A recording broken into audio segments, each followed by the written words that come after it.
श्रीराम समर्थ. समर्थांनी एक सुंदर असा बोध आपल्यासाठी प्राप्त करून दिलेला आहे. समर्थ म्हणाले की प्रत्यक्षात जर आपण पाहायला गेलो ना, आपलं प्रेम असेल किंवा आपले नातेसंबंध असतील,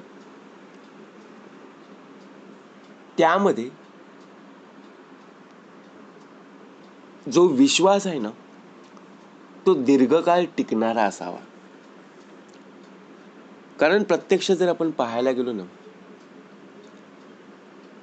जास्त बोलणारी मुलगी असेल आणि कमी बोलणारा मुलगा असेल ना, तर प्रत्यक्षात अशा या संसारामध्ये,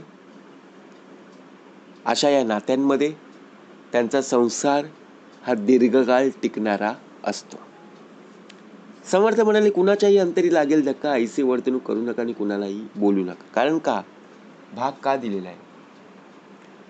कारण या युगामध्ये, प्रत्यक्षात कलियुगामध्ये, आपलं नातं समाजासमोर, जगासमोर आणण्याची हिंमत आपणच करत असतो. कारण बघा, जेव्हा प्रत्यक्षात आपण एखादी जोडीदार, एखादा मित्र जेव्हा आपण निवडत असतो, तेव्हा आपल्याला कोणी सांगत नाही की तू ही जोडीदार बघा निवड कर, किंवा हा तुझा मित्र आहे, किंवा ही तुझी मैत्रीण आहे, याची निवड कर. नाही, आपल्याला जे आवडतं तेच आपण निवडतो. बरोबर ना? आपण एखाद्या बाजारामध्ये गेलो, तिथे अनेक प्रकारची फुलं आहेत, अनेक प्रकारची फळं आहेत. आपण सगळीच घेऊन येतो का हो? नाही. जी आपल्याला आवडतात तीच आपण घेऊन येत असतो. मग तसंच आहे,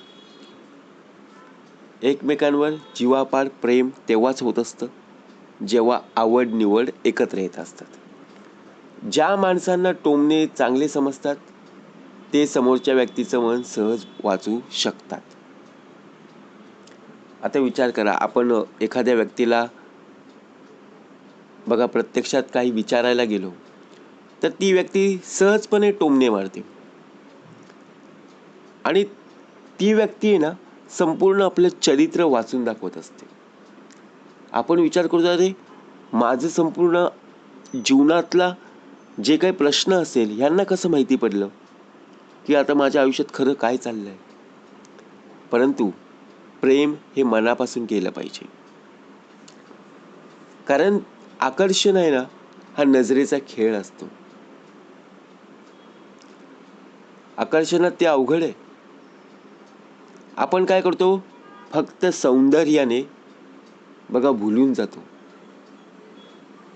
सौंदर्यावर भुलू जाऊ नका. कारण बघा, तुम्ही कोणत्याही कलरचा, कोणत्याही रंगाचा चष्मा परिधान करा, तुम्हाला तशाच प्रकारचे दिसणार. डोळ्यांवर प्रत्यक्षात बघा हात न ठेवता उत्तम प्रकारे जी दृष्टी दिलेली आहे त्या दृष्टीने पहा, त्या डोळ्यांवर विश्वास ठेव. विरुद्ध मताच्या लोकांचं प्रेम दीर्घकाळ टिकून राहत असतं. आणि आपल्या आयुष्यात पण असं होतं, जी मुलगी असेल किंवा जो मुलगा असेल आपणास मुळीच भाव देत नसेल ना, परंतु तीच मुलगी असेल किंवा तोच मुलगा असेल आपल्याला जास्त आवडतो. असं का होतं? आपण बघा एखाद्या बिल्डिंगमध्ये राहत असतो किंवा आपण एखाद्या गावामध्ये राहत असतो, तिथे आपल्याला ना एखादी मुलगी किंवा एखादा मुलगा खूप आवडत असतो. आपल्याला आहे ना त्यांच्याशी बोलल्याशिवाय बघा चैनच पडत नाही. मग आपण त्यांच्याशी बोलायला जातो, परंतु ती जी मुलगी असेल किंवा तो जो मुलगा असेल तो आपल्याला काडीची किंमत देत नाहीये. मग आपण विचार करतो, अरे असं का होतं? परंतु तीच व्यक्ती आपल्याला आपल्या जीवनात फार आवडत असते. म्हणून समर्थ म्हणाले, प्रेमात पडलेल्या व्यक्तीचं कामात पूर्ण लक्ष लागत नाही. का लागतं? विचार करा. एकदा प्रेमात पडून तर बघा, काम बाजूला राहतं. म्हणून आपलं बॅलेन्स समान असणं फार अवघड गरजेचं आहे. त्याचं मन नेहमी आपल्या आवडत्या व्यक्तीच्या विचारांमध्ये गुंतलेलं असतं आणि याचा परिणाम नंतर मग कशावर होतो, तर त्याच्या कार्यक्षमतेवर, त्याच्या कार्यावर होत असतो. ज्यावेळी आपला देह एखाद्या व्यक्तीच्या प्रेमामध्ये पडत असतो, त्यावेळी आपलं लक्ष कुठल्याही कामाकडे लागत नाही. त्यामुळे काय होतं, प्रत्यक्षात आपल्या कार्यक्षमतेवर परिणाम दिसून येतो. आपण परिधान केलेल्या कपड्यांचा परिणाम आपल्या थेट मनावर होत असतो. कारण नेहमी स्वच्छ आणि नीटनेटके कपडे आपण घातले पाहिजे, परिधान केले पाहिजे. कपड्याचा रंग निवडताना मनाला प्रसन्न ठेवा आणि असा निवड की प्रत्यक्षात मन आनंदी राहील. आपण खरेदी केलेला शर्ट असेल किंवा खरेदी केलेली पॅन्ट असेल किंवा खरेदी केलेला ड्रेस असेल, तो आपल्या मनाला खूप चांगलं वाटलं, परंतु जर आपला मित्र असेल, मैत्रीण असेल, त्यांना जर आवडलं नाही तर ते बोलतील. मग आपण विचार बदलायचे का? आपलं मन आनंदी राहायला पाहिजे. ज्या मुलींचा चेहरा लहान मुलासारखा असतो, त्यांच्याकडे मुलं खूप लवकर आकर्षित होतात. कारण त्यांच्यामध्ये लहान मुलांसारखे बघा, लहान मुलींसारखी हावभाव प्रत्यक्षपणे पाहायला मिळत असतात. कितीही मोठी जरी झाली ना, मुलं असतील किंवा मुली असतील, त्यांच्याकडे आहे ना, प्रत्यक्षात लहान मुलांना कसं खेळवावं, त्यांच्याकडे एक प्रकारे बघा, तसं बोललं तर जादूच आहे, बरोबर की नाही? त्यांच्याकडे आकर्षिलं जातं.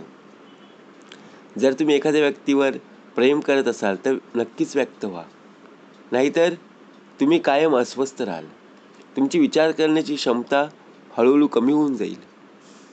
म्हणून आपण बघा, प्रत्यक्षात आपल्या जीवनात एखाद्या व्यक्तीकडे आकर्षित होत असतो तर त्याच्या बोलण्यावर नेहमी लक्ष देणं फार गरजेचं आहे. उत्तम प्रकारे उत्तर देणं फार गरजेचं आहे, नाहीतर विनाकारण आपल्याला त्रास होईल. कुठल्याही प्रश्नाचं कुठलंही उत्तर जर आपण देत बसू तर नक्कीच आपला देह फसला जाईल. म्हणून समर्थ म्हणाले, प्रत्येकाचे विचार समजून घेणं फार गरजेचं आहे. आणि जेव्हा तुम्ही समजून घ्याल तेव्हा तुम्हाला कशा प्रकारे जीवन जगायचं आहे, कशा प्रकारे बघा प्रेम असेल किंवा नातेसंबंध असतील ते तुम्हाला कळेल.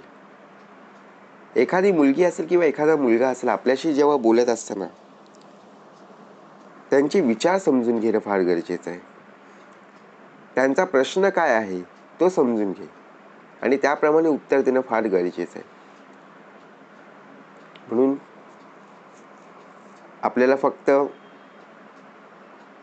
एवढंच वाटत असतं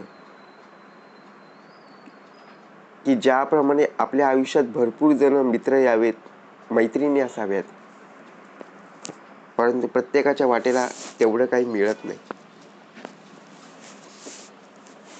कारण आपला देह आहे ना, रागामध्ये प्रत्येक गोष्टीत नातेसंबंध तोडून देत असतो.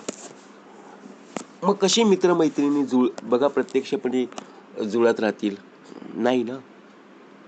म्हणून ज्यावेळी आपण एखाद्या वर्गामध्ये असतो, बघा शालेय जीवनामध्ये अनेक विद्यार्थी असतात ना, पण प्रत्येकासोबत आपलं बोलणं असायचं का? नाहीये. उलट आपल्या जवळची जी मुलगी असायची किंवा आपल्या जवळचा जो मुलगा असायचा ना, त्यांच्याशीच फक्त आपण बोलायचो. बाकीचे वर्गमित्र जे कोणी असतील, जे कोणी बघा दुसरे आजूबाजूचे असतील, त्यांच्याशी आपण बोलत नव्हतो. मग कुठे बघा मधली सुट्टी झाली की आपण त्यांना सोबत घेऊन जायचो. शाळा सुट्टी का आपण त्यांच्यासोबत जायचो. म्हणजे हे खरं प्रेम आहे. परंतु आता असं झालं की मोठे झाल्यावर ते सर्व विसरून गेलो. 10 वर्ष 12 वर्ष आपण एक वेळ सोबत होतो, परंतु कुठेतरी नातं तुटलं गेलं. जे मित्र होते, मैत्रिणी होत्या, ते कुठेतरी नातं तुटलं गेलं. एकमेकांचा जीवापाड प्रेम असायचं. एखाद्याने अभ्यास नाही केला तर तो करून द्यायचा किंवा ती करून द्यायची. असं बघा प्रत्यक्षात चालत असायचं. परंतु आता त्या गोष्टी पाहायला मिळत नाही. म्हणून समर्थ म्हणाले, आपल्यावर मनापासून प्रेम करणारी जी मुलगी असेल किंवा मुलगा असेल तर तिचा अपमान कधीही करू नका. आणि तिच्यासमोर कोणीही जर अपमान करत असेल तर अजिबात खपवून सुद्धा घेऊ नका. म्हणून उत्तम प्रकारे चांगली संगत ठेवा, वासनेमध्ये अडकू नका आणि सर्वात महत्त्वाचं म्हणजे एकमेकांवर प्रेम करा. जय जय रघुवीर समर्थ.